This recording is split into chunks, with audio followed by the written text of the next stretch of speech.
Now, first up, we have Professor Barry O'Sullivan. Barry is an award-winning academic working in the fields of artificial intelligence, constraint programming, prescriptive analytics, ethics, and public policy, sorry. He frequently contributes to global track 2 diplomacy efforts and related to the disruptive emergence of emerging technology. In July 2018, he was appointed Vice Chair of the European Commission High-Level Expert Group on AI.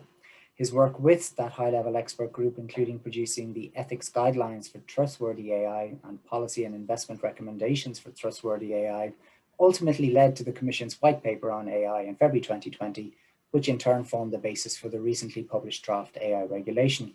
He's no slouch either when it comes to raising investment for research, having been involved in winning over 300 million in research funding. In May 2021, Minister for Health Stephen Donnelly appointed the membership of Ireland's first National Research Ethics Committees in the areas of clinical trials and investigational medicinal products and clinical investigations of medical devices, and Professor O'Sullivan was appointed by the Minister to chair that group. We also have Abeba Birhani, who is a PhD candidate in cognitive science at the School of Computer Science in UCD, and LIRO, also the Irish Software Research Centre.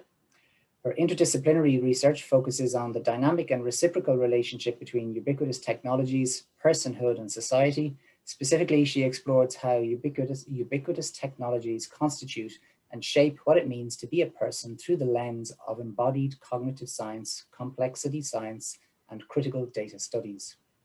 And we also have Michael Walsh, who is responsible for SmartWire's global business development and commercial activities. SmartWires develops and implements innovative technologies that advance the delivery of electricity around the world. Prior to joining SmartWires, Michael was director of the future grids at Ireland's transmission system operator, EirGrid. In his role, he was responsible for planning the transmission system on the island of Ireland and bringing new technologies into the grid development strategy.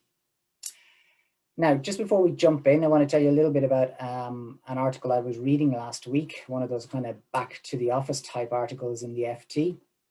And I came across this concept of hard pants. Technically, the term just means trousers with zips, buttons, and non-elasticated waistbands. I suppose the opposite of the stretchy soft pants and shorts most of us have been wearing for the past year, and perhaps even some of us right now. For many of us, it symbolizes a sort of trepidation about returning to a more conservative and traditionally professional atmosphere.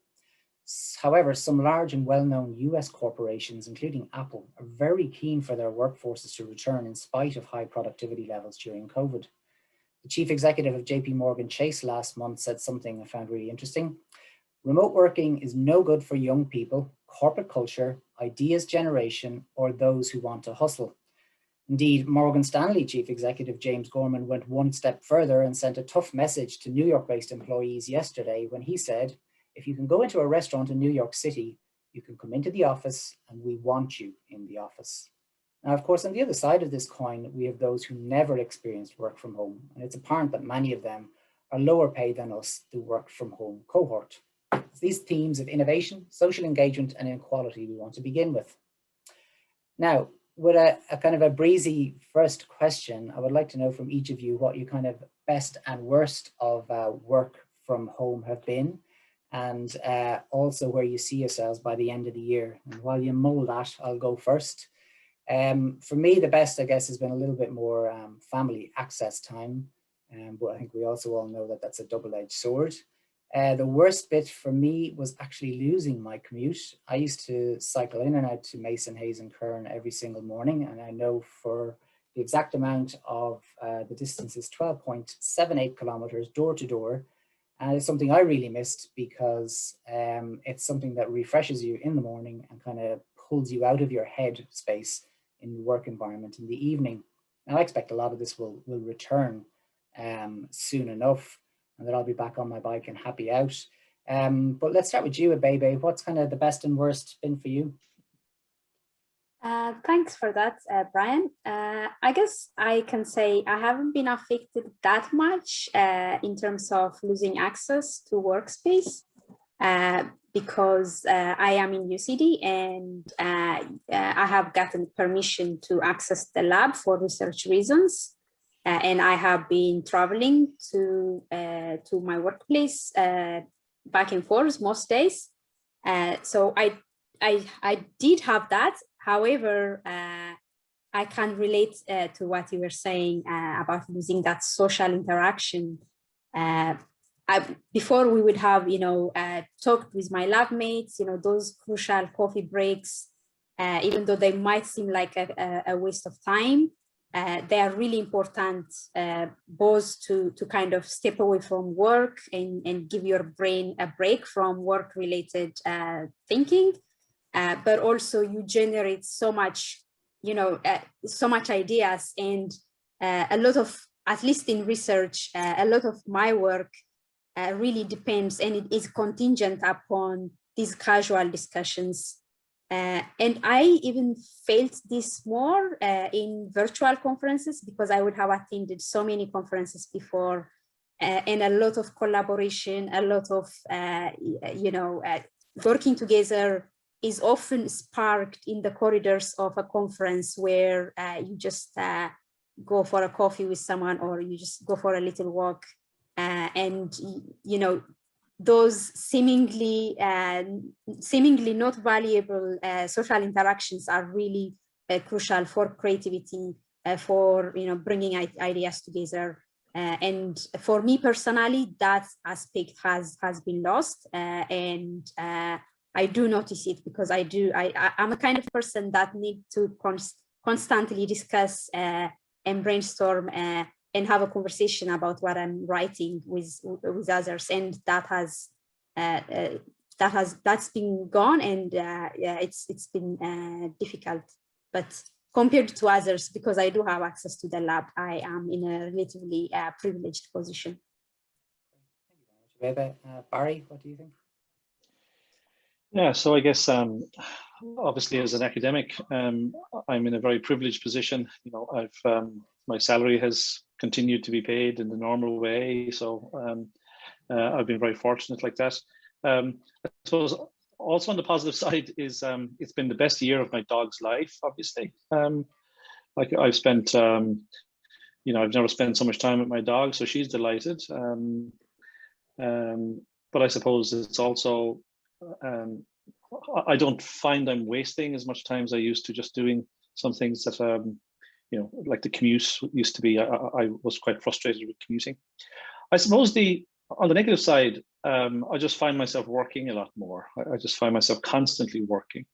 I have no idea how I would quite return to how I used to work before, because my current commute is about 30 seconds. It used to be about 30 minutes, and I have no idea where I can find that 30 minutes now to actually get into the car and go to work, because I'm already in a meeting by that time. And also I seem to disappear and appear in meetings, instantaneously. So the idea of walking across the campus or going from one building to another, I have no idea how we can maintain this kind of thing. So I think one of the big risks is that we are fooling ourselves into thinking that we can keep the pace that we have been keeping, and I don't think that's possible. And it'll be very interesting to see what people like Carl and so on will look back on these times and do some measurements of productivity. And was all this busyness, was it real? Did we really achieve something, or were we just doing busy work for the sake of doing busy work? I seem to be in a lot more meetings than I used to be, and I can't explain why. So that's the weird thing for me, I think, in COVID. Thanks. Great, thanks very much. And how about you, Michael? Yeah, so I think the best thing is probably getting to spend time with the family, which was great. And I suppose also, on a personal point of view, very lucky that my actual job itself was fairly unaffected. I still got paid, and the business grew. On the downsides, I think it was interesting. Like, so we're sort of a high-tech company in critical infrastructure, so a lot of the work we were doing in projects got prioritized and continued, and a lot of our ongoing back office stuff could also continue. So probably for the first 6 months of it, it seemed that business was growing and things were going fairly well. But I think after that, other things crept in, and there's a bit of maybe fatigue. And I do worry a lot about the connectedness with the team, and particularly the younger members or people earlier in their career, that sometimes people are getting stressed and you don't notice it. And if you're in an office setting, whether it's one of their colleagues or peers or someone else, to just pick up on this. And we've noticed, people are maybe giving notice and leaving. You wouldn't have even known there was an issue, where, in a normal work environment, you'd be doing a lot. And I think, maybe we've almost, sprinted maybe now for maybe a year and a bit. And like you said, Barry and Babe, and like, I think all those breaks and times that we naturally did, I think we need them at a level. And I can see a lot of people now are getting almost exhausted from this style of working, and they do need some of that interpersonal connectedness and people to just ask them, are you okay? Or what's on your mind? Or is that working for you? Or is that not working? And, when you're on a Zoom meeting, I know it myself, you're very transactional, and where's that? Where's this? Where's this? And, I think we need to make an effort to just dive in a bit deeper and ask people, how are they? And the sort of stuff that you would just naturally do in person has disappeared. And I think I'm certainly noticing over the last 3-4 months, that's presenting itself more with people being increased stress levels and various other issues. So I do think a certain amount of return to work is going to be needed for people just to have sustainable careers. If I could just add something, maybe if I could just add something what Michael has said, which is, and I think it's very interesting. If you think of, this phenomenon people talk about of sort of internet addiction and social media addiction, if one believes it or not, right? So this concept that, we keep on scrolling forever, we never stop. COVID has kind of done the same thing to work, because the natural punctuation, for example, in a book is a chapter. There's no such thing on the internet. And I think in COVID, pre-COVID, the natural punctuation of work was the drive home, lunch break, coffee with the colleagues. And now we don't have that either. So it does kind of an interesting parallel, I absolutely agree. And I think this connected point between, let's say, a loss of connectedness and also a loss of innovation, to me, seem to be the glaring issues that we're facing. Carl, I wonder about your view on that. I mean, how can it be that technology, it's supposed to make our lives easier and to connect us, but the common theme of what's being brought out here is that innovation is being lost because of a lack of connection? Well, so to put that sort of through the lens of an academic, so if I write my PhD on the impact of robotics on the labor market and I look at the US, I can quite easily, continue to publish on the same topic and do the same study for Britain, for France, for Ireland, for Sweden, etc., etc. And doing so, it could look like I'm being very productive because I'm producing a lot of output. I have a lot of publications to show. But each of those papers are going to be less important than the previous run. In other words, it's sort of running out to diminishing returns. And at some point, if I want to write something more meaningful than my first paper, I need to take some time off to explore, to think about things, to come up with new ideas, to start up that new research project. And during that period of time, I'm probably not going to produce anything. If somebody comes and asks me, what have you been doing over the past 12 months? Well, I've been reading books and sketching down ideas. They're going to think I've, just taken a year off. But in the end, it's that exploration, which is often not very self-fulfilling in terms of the end of the day, because you feel you haven't produced something. I mean, I personally feel okay with that because I'm happy with learning stuff. But for a lot of people, where you have, a supervisor, a boss, and you need to show that you actually done something in the end of the day, that can be tricky.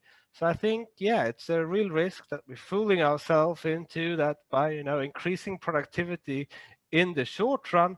We're doing a lot of things which just run into diminishing return. And without that innovation, the short-run productivity boom, if you like, is going to be very short-lived. Babe, if I could pick up that point with you, and I think this is your area, but you can correct me if I'm wrong. So it seems to me it's the lack of personal or social connectivity in the flesh that is one of the reasons maybe why this innovation or innovation in a sense is being lost. Is it really the case that, I need to be in the room with you in order to bounce ideas off you? Well, yes and no.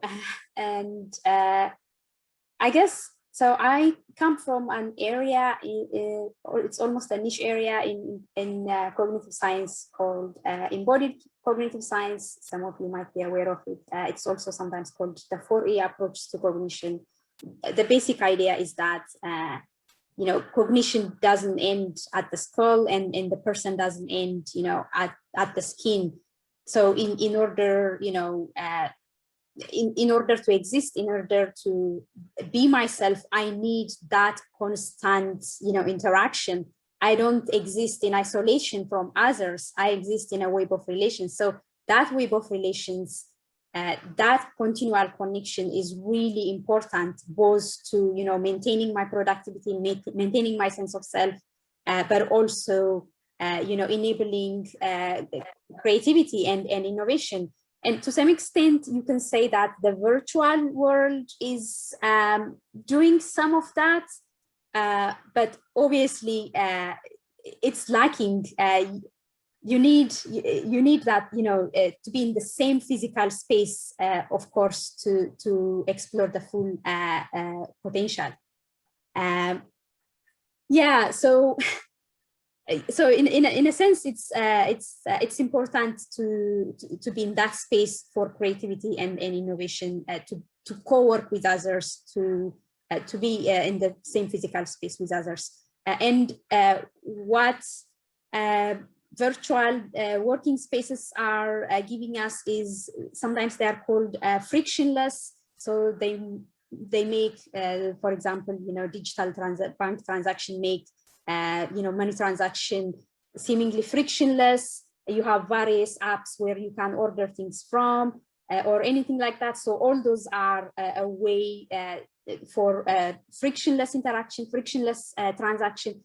But you also need those frictions. It's because those frictions, those interactions are crucial to our being. Maybe this connects to why there is so much, mental health issues and depressions. Of course, I won't claim to have a causal relation on this, but it's possible, at least, to kind of see the downside of that lack of connection and that lack of friction, even though that friction is often perceived as something that should be gotten rid of, but it's really crucial. Good, thank you.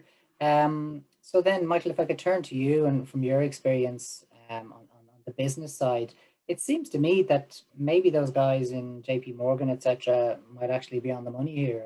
We do need, maybe not all the time, but we need to get back to the office. Yeah, I think it's a hard question. I think you certainly need some level of return to working in groups, whether it's all in a centralized office in one major city, or whether it's more regular interactions among teams. But I think, I think it 100% remote working for long periods of times won't work.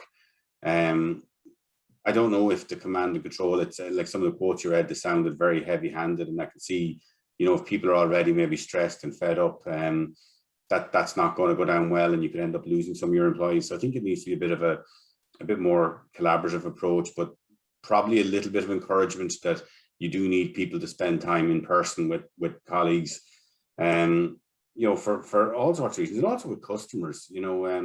We were lucky in our sense. We kicked off a lot of expansion efforts in 2019 in Canada and Colombia and a few other parts of the world, and we got to a stage of relationship you mentioned, where we'd done the dinners and met people, that we could actually continue through that. But if we hadn't done that, and you're trying to grow and build a business and move into new regions, it's very hard to do that without in person, and that needs your teams talking to each other, talking to customer teams. So, I think it's almost the business equivalent of writing the new paper. We've been able to maybe regurgitate the same paper a little bit over the last year, but now, and you can sustain what you do, and you can get a bit of growth out of that. But when you want to start doing, much larger growth and taking incremental steps of delivering new value, that does benefit from more in person. So I think maybe short answer, yes, we are going to have to need to move back towards working together in person more. But it's going to be a hard transition, and particularly people that have been stressed over the last period. It's going to be, I think there's going to be a lot of, actually, I mentioned, I talked to a guy we use in Valves.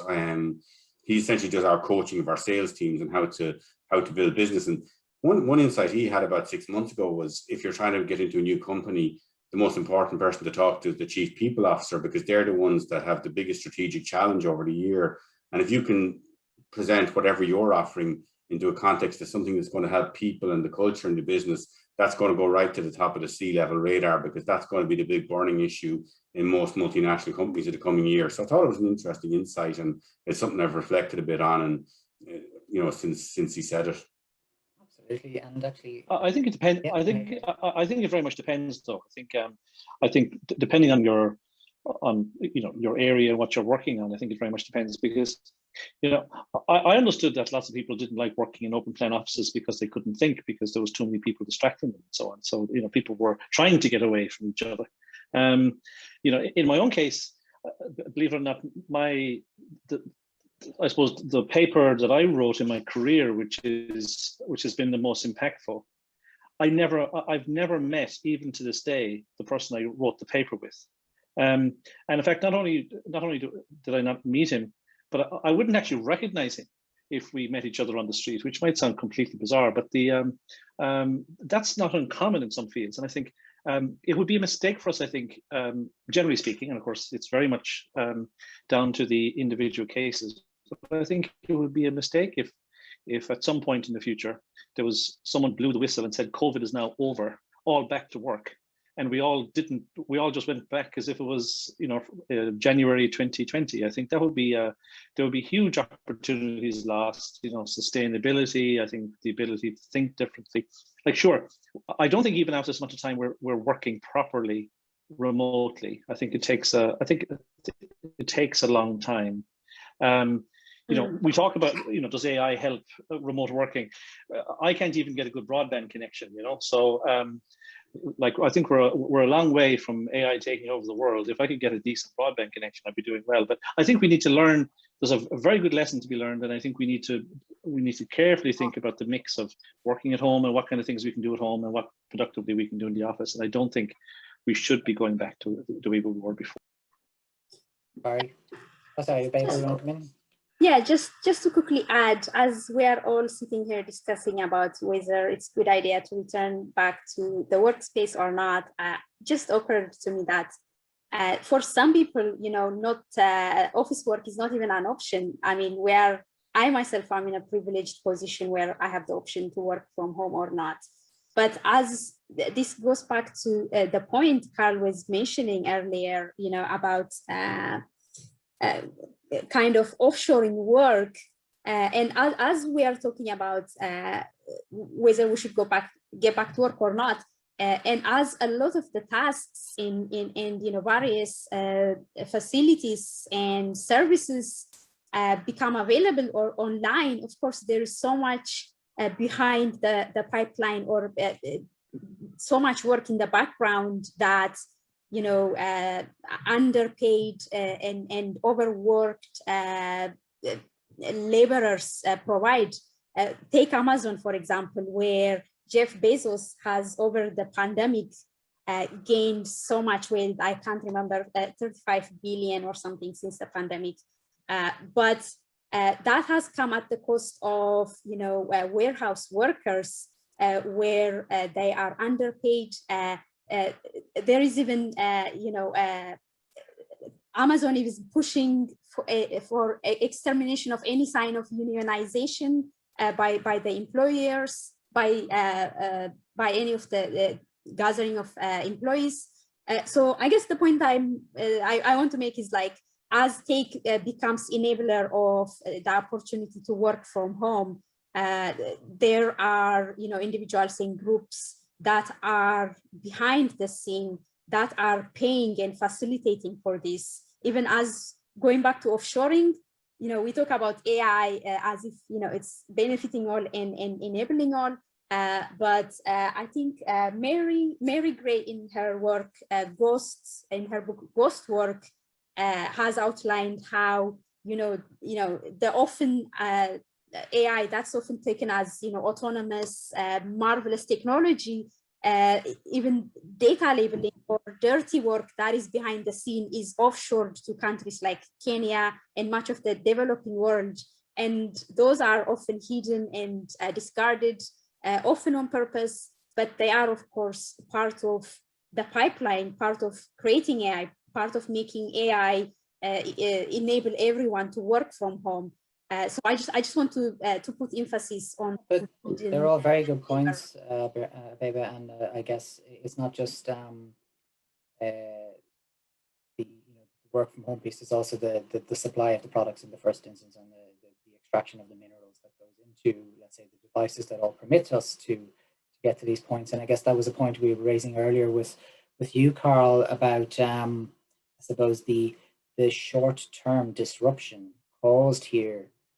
And I think you had a view is that it'll be a mix or a balance of maybe perhaps state intervention and sort of a level of business intervention also.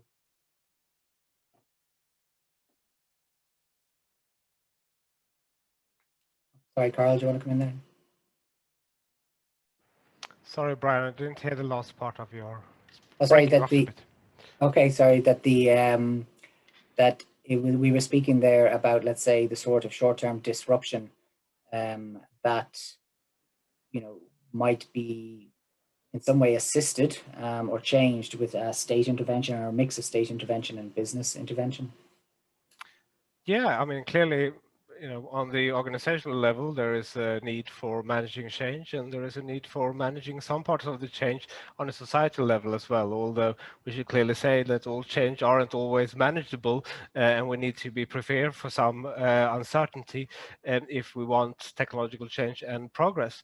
But I think Barry also and Abeba made a very important point, a bit implicitly, which is that we shouldn't just assume that all invention or all innovation is progress or is for the better. And I think the Open Plan Office, I think, is one of the best examples for that. I have never met a single person who likes it, right? You can't, it's not even interactive in the sense nobody wants to talk to each other because everybody in the entire building can hear what you say. So you're never going to have a productive, interactive conversation anyways, right? And that goes back to the point that Barry was making, that no, we shouldn't go back to all things business as usual before the pandemic. Office spaces need to change. You want to build offices where people come in to interact, where people can collide in sporadic ways, where people can sit down and have a coffee and have an undisturbed conversation somewhere. And when people can want to execute and produce, they can do that remotely. But not everyone is going to want to do that as well. Some people have 4 kids and 4 dogs, and struggle to find a minute of undisturbed work at home. So I think it's important. There's no one fits all for all people. There's no one fits all for all businesses and industries. And to take one example from the Oxford Martin School when it comes to how to manage this. So we have 35 different research groups. All of those research groups, I think, my understanding is are executing quite well. They're not huge. They can meet remotely, and they can work on the projects they have up and running. What we don't have is people meeting here at the Martin School during seminars and setting up new research projects and forming new groups. And I think for organizations, to the extent that you want to leave those decisions to team leader or to the CEO of a company or whoever it might be, sort of the level of centralization will depend on how important new team formation is. If it's not very important, you can just leave the decision with each and every team. If it is very important, I think you may actually want to have some mandatory hours at the office. And secondly, I think it's important for promotion as well. The research shows that you can be very productive if you work remotely, but you build up a lot of managerial capital if you don't come into the office. And people that don't come into the office tend to live further away. It tends to be women with young children rather than single men. And I think a lot of businesses are going to have a very significant diversity problem down the road if they don't enforce some sort of office hours, which may, also result in illegal actions and, things alike. So I think that's important also to keep in mind. Great, thanks, Carl. All very good points. I'm keen to push on, guys, and move on to the issue of sustainability, and particularly to you, Michael. I mean, given your background in the energy sector, can you tell us kind of generally what AI is pushing in the innovation sector and, in the energy sector, and how that is going to lead, I suppose, or how it could lead to a more sustainable environment for all of us, both working and at home? Yeah, it's a very promising area. And it's interesting to look where we are in renewables penetration. We've made huge gains over the last 20 years, particularly in the power sector. And we're now looking at, pathways where power is going to help decarbonize power, I mean electricity, other areas like transport, heating, cooling, etc., by energy system integration, by doing more things through electricity. And what we're seeing on the technical side is we've probably got good knowledge on how to get up to maybe 60, 70% of penetration from renewables, and to have a stable, secure power system. But as you get to that last 20, 30%, it gets more and more complicated to make sure that you can keep a secure power system up and running that gives quality, affordable power to people, but using more and more renewables. And what you start to see as you get to those very high levels is much more ubiquitous renewables in homes, in communities, solar.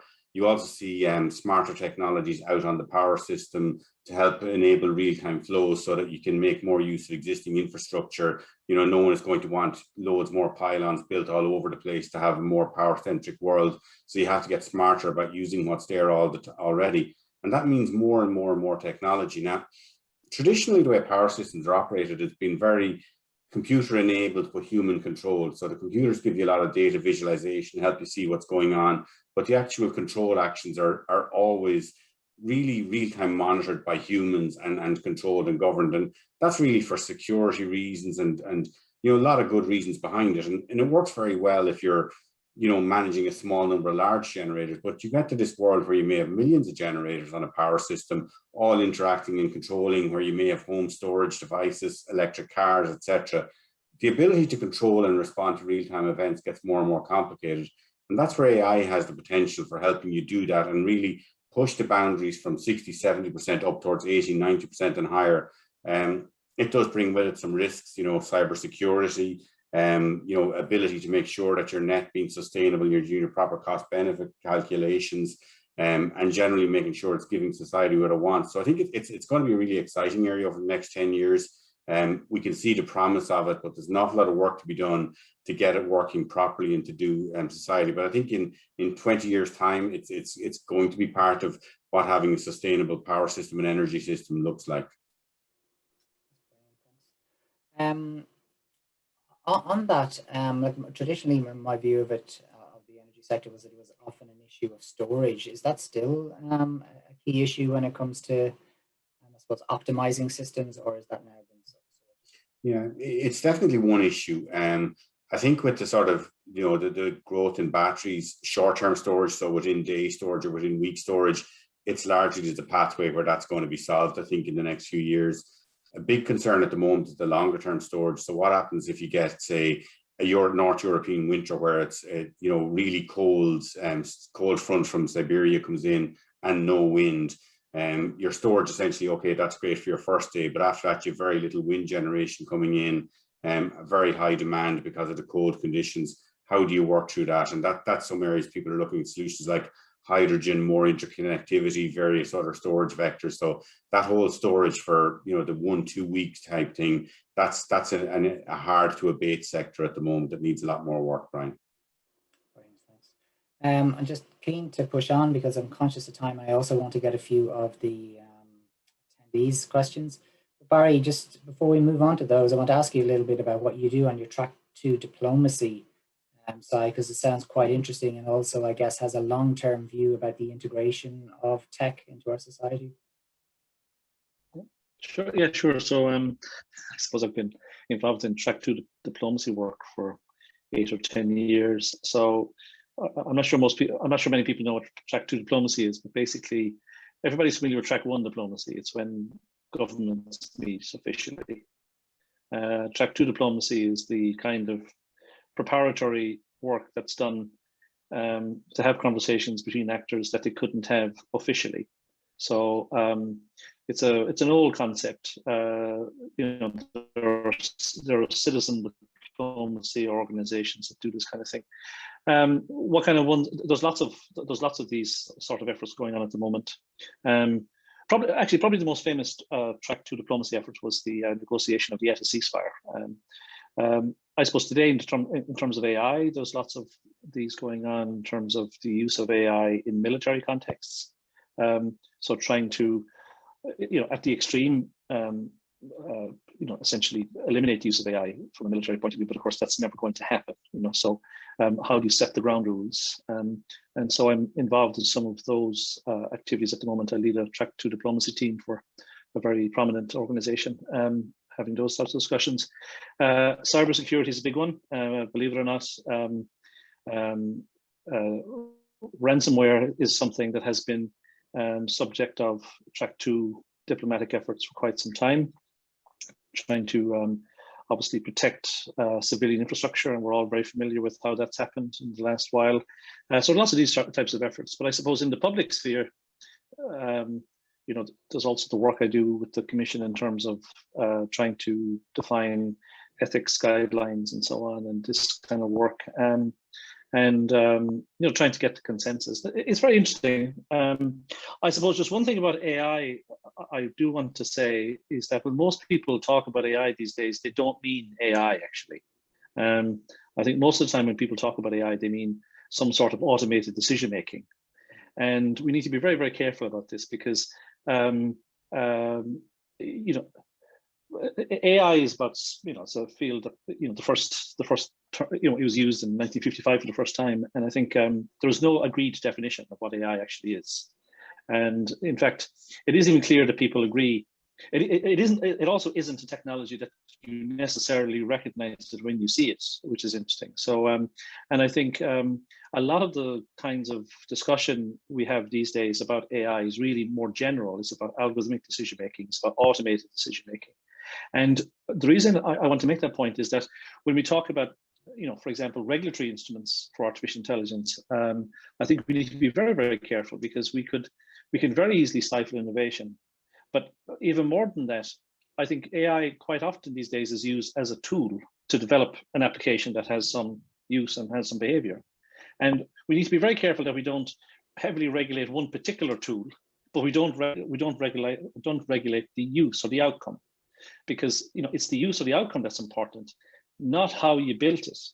So like obviously there might be some advantages and disadvantages of building things in particular ways, but we need to be careful about that.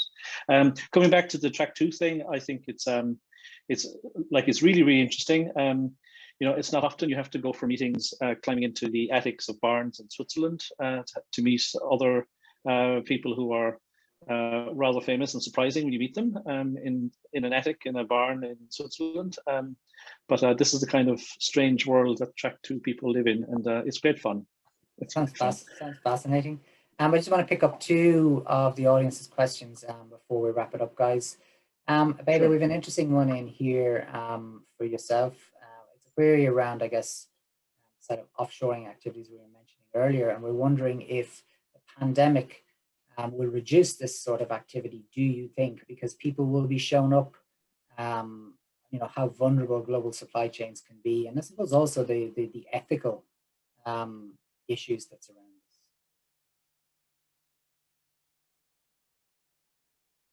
this. Was that for me?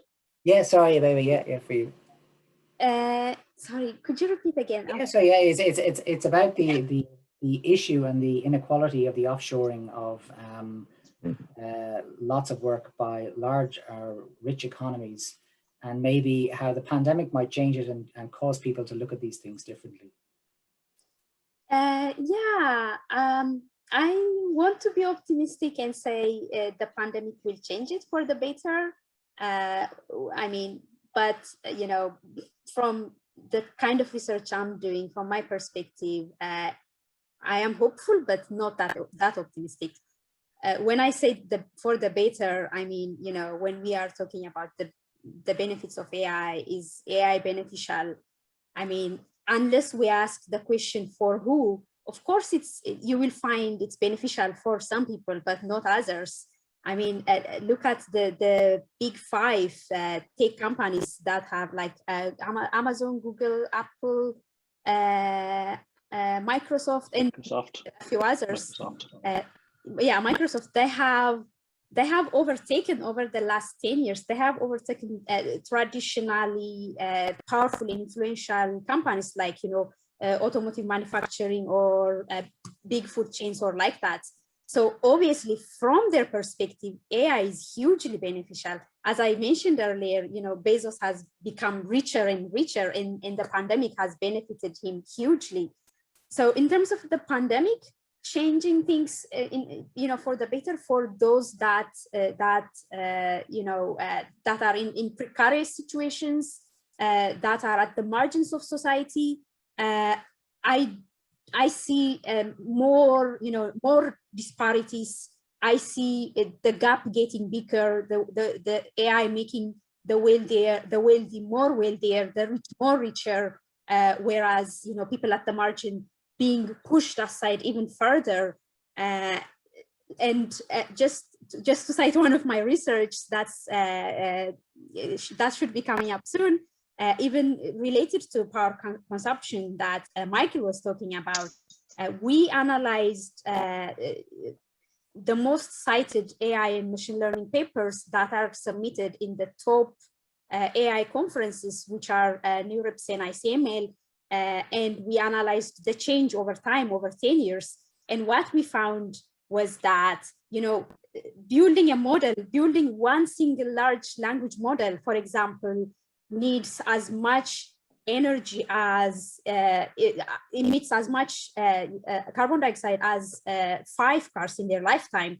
And it requires a huge amount of compute power. And what we found is over the 10 years, in 2010, for example, of those top 2 AI conferences, the most influential papers, of those most influential papers, only 11% of those papers were published by either academics affiliated with big tech companies such as Google Research or DeepMind or Microsoft, whereas 10 years later, what we found was that it has increased over 5 times. We now have 58% of the most influential AI papers written and published by corporate researchers. So first of all, this leaves researchers that are at the margins, the researchers that are working in developing countries, or researchers that don't have big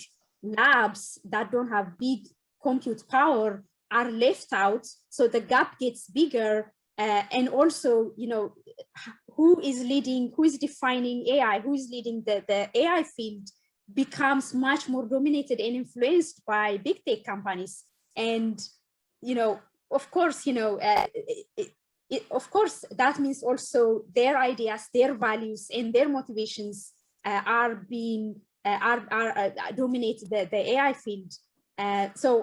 So me bringing this example is that, as AI becomes, integrated everywhere, I see it, centralizing power where power has already existed, and pushing out, more precarious researchers or individuals, or just, poor people in general.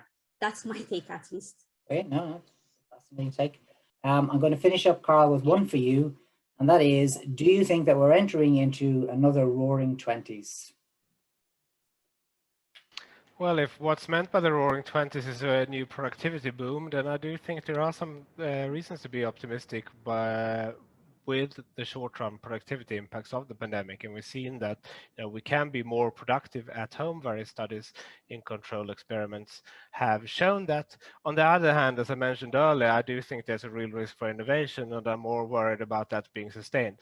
The roaring 20s was the beginning of a productivity boom, which then took off really during the 1930s, and then obviously have World War II, a collapse, and then a sustained period of productivity growth thereafter. Unless we have the innovation to sustain it, we're not going to repeat that